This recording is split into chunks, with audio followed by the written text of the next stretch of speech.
On the street, an officer took a newborn child from the arms of a crying woman. To everyone's shock, the next second, the officer cruelly slammed the child to the ground and followed it with a fatal stump. The woman burst into hysterical cries, and the cruel act left the onlookers petrified. However, the officer's rage was not yet sated. He drew the pistol from his waist and shot at the woman. Then, the officer ordered his soldiers to continue searching elsewhere, determined to slaughter every last one of them. It was 1939, during World War II, and after signing a pact with the Soviet Union to divide Poland, the German army unleashed relentless bombing on Poland. A girl named Irena, who narrowly escaped, returned to find a German officer had forcibly taken over her home. Her parents and 4 sisters had all gone missing in the chaos of war. Seeing this, Irena quickly walked away, pretending she had mistaken the address. A while later, a group of German soldiers stormed into a church, herding Irena and other Poles outside. They were to be forcibly sent to work in a German factory. The highest-ranking German officer in the area, Major Rugmair, personally selected several strong young people from the crowd to board a truck and follow him. Irena was among them. A few days later, assigned to work in the kitchen,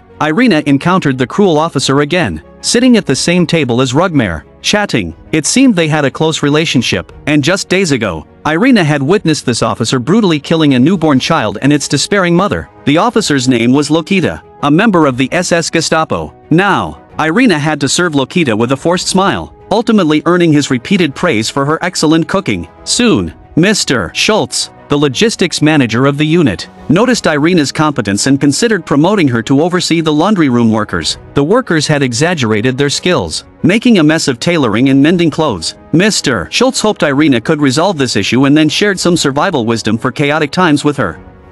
You look down. You look neither to the left, nor to the right, nor up, nor even straight ahead. You look at your own 2 feet, taking one step at a time. What I mean is, you worry about you. You take care of you. You know only what you need to know, and the rest you will be like one of the monkeys.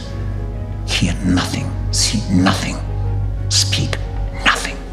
Irena then went to the laundry room, winning their trust with a sincere speech, and learned they were not tailors before the war. They had been doctors, teachers, lawyers, and artists, professions once highly respected. One evening, while serving dinner, Irena overheard Lokita discussing the next raid location with 2 subordinates. Moved by compassion, she immediately forgot Schultz's survival advice and decided to secretly warn the Jews. Early the next morning, Lokita led soldiers to the raid site, only to find no trace of Jews. Furious, Lokita grabbed a soldier's machine gun and sprayed the building with bullets. That night, while Lokita was sharing tips on dealing with Jews with Rugmair, Irena overheard Lokita's plan to take away and eliminate all Jewish workers from the factory on July 22nd. Driven by sympathy, Irena quickly informed the Jews in the laundry room, just as they were at a loss. You have to find a place to hide.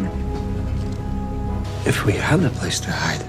A sudden opportunity arose. Rugmair, bored with the lack of entertainment in the military dormitory, decided to move to a nearby Jewish villa. He planned to make Irena, known for her efficiency, the housekeeper there. Irena then had a bold idea. The most dangerous place could be the safest. After some discussion, the Jews in the laundry room decided to take the risk. But there was a problem. The villa was currently occupied by a Polish officer's family. Rugmair ordered them to leave by the 23rd, but Lokita planned his raid on the 22nd. Where could they hide on the 22nd? This dilemma puzzled Irena. While cleaning Rugmair's room, she noticed a ventilation duct and instantly had a new idea. On the evening of the 21st, while Rugmair was out attending a theater performance, Irena brought the Jews from the laundry room into Rugmair's room and hid them in the ventilation ducts. The next day, when the soldiers came to capture them, they found that all 11 Jewish workers from the laundry room had mysteriously disappeared. Irena feigned ignorance, insisting she knew nothing. Mr. Schultz, who always regarded Irena like a daughter, stepped in to smooth things over. They probably were rounded up with the office workers this morning. In fact, I'm sure they must have been. If the lieutenant wishes to search the laundry, I have the key. Of course, if you simply sign off on the fact that they were rounded up with the others this morning, you'll save us all a lot of trouble. But that's up to you. On the other hand, if you can't find them, you might be the one who will be held responsible. Yes, I'm sure, as you say, They were rounded up this morning. I don't want to know anything. And goodbye. That evening, Irena secretly added some sleeping pills to Rugmer's drink. In the middle of the night, while he was sound asleep, Irena led the Jewish workers out. They soon arrived at the suburban villa, where Irena hid them in a cellar she had previously scouted. For the next 2 weeks, Irena balanced arranging the workers to clean and renovate the villa with caring for the hidden Jews. Despite the challenges, her efforts yielded impressive results. 2 weeks later, the colonel visited the villa for an inspection and was very pleased with Irena's work, suggesting she should have an orderly to help with the heavy and menial tasks. Irena declined, claiming she had a very unpleasant experience with a Soviet soldier before and would be constantly fearful sharing a roof with a soldier. I'm having many people for dinner the first party alone. You can't possibly do all the work for them. But I can. You will see. I know how to run an efficient kitchen. I give you one chance and one chance only.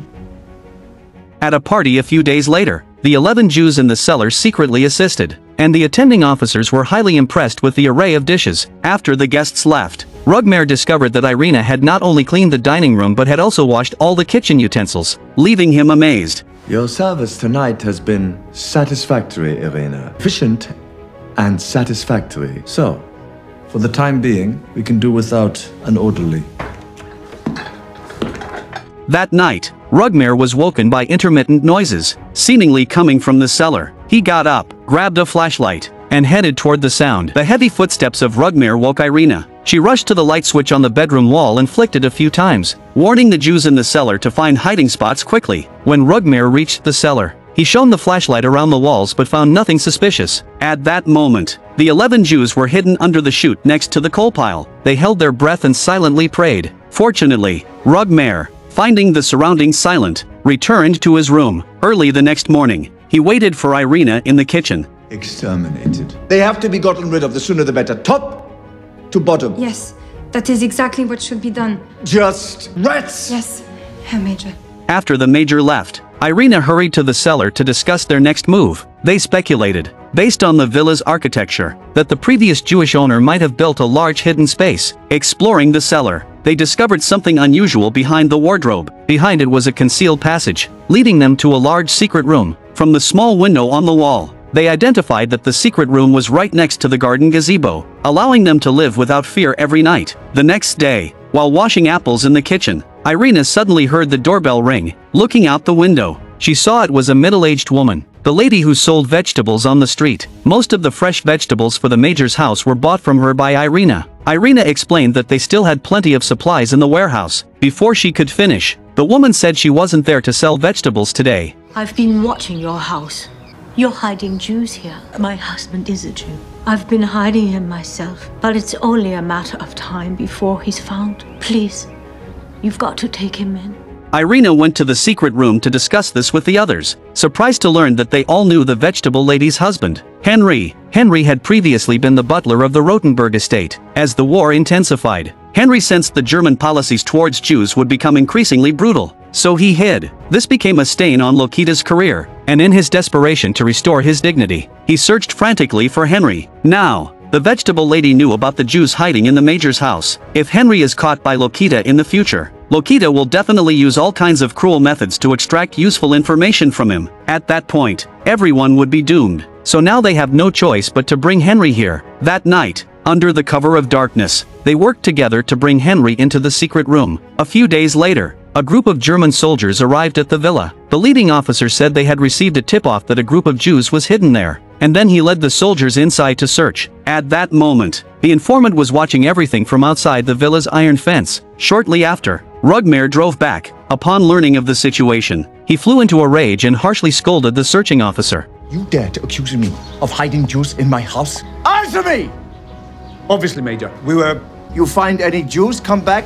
Should be. If you don't find any, then we will see who is to be shot. The officer, caught in a difficult position, had no choice but to order the soldiers to conduct a perfunctory search. However, the next day brought a new challenge. Ida, one of them, suddenly discovered she was several weeks pregnant. Given their precarious situation, let alone bringing another child into the world, they decided to have an abortion after discussing it. One of the doctors gave Irena a list of the necessary medications, but as a devout Catholic and a traditional Pole, Irena was firmly against abortion. The church's teachings strictly prohibit it, and a few days ago, She had helplessly watched Lokita cruelly kill a Jewish baby in the street. We have to live. Otherwise, the Hitlers of the world have won. After a heartfelt persuasion from Irena, they all regained their hope for life and abandoned the abortion plan. A few days later, Irena received a blackmail letter from the informant at the villa's door. The letter started with insults and demanded that she bring a large sum of money to the train station at 7 p.m., place the money bag on the bench next to the clock, and leave. If she didn't comply, Lokita would come after them. At this critical juncture, they realized they might find a breakthrough from the letter itself. Show the note to the Major. What would happen if we simply tore off? One will think it was left for the Major. Sure enough, after reading the letter, Rugmir was furious. He called Lokita, scolded him, and told him to handle it himself. Lokita soon came up with a solution and reported to the Major. That night, Irena took the money bag to the designated location at the agreed time. As she placed the bag and turned to leave, a burly man descended the stairs, grabbed the bag, and started to walk away. At that moment, Lokita, who was watching from a distance, blew his whistle. Several of Lokita's men instantly rushed in, tackled the man, and began beating him. Uncomfortable with the violence, Irena left the scene. Back at the villa, Rugmir poured Irena a drink to calm her nerves. Shortly after, Rugmir received a call from Lokita, who informed him that the man had been executed and hoped the incident wouldn't damage their friendship. After everything was settled, Rugmir was very pleased with Irena's performance and decided to give her a day off the next day. A few days later, while out buying groceries, Irena saw Lokita with a group of soldiers erecting a large gallows in the city square. Several people, including children, were hanged for harboring Jews. Lokita ordered their execution, and the sight deeply traumatized Irena. Back at the villa, 3 Jewish women came to the hall, asking Irena what she needed help with today. Seeing Irena's grave expression, they wanted to know what was wrong. Just then, Rugmir returned with a briefcase and was shocked by the scene in front of him. Seeing the pregnant Jewish woman with her large belly stunned him even more. After the 3 Jewish women left, Irena went back to see the Major. Rugmir took several large gulps of liquor and loudly scolded Irena as she walked in. You have killed us both. Shut up.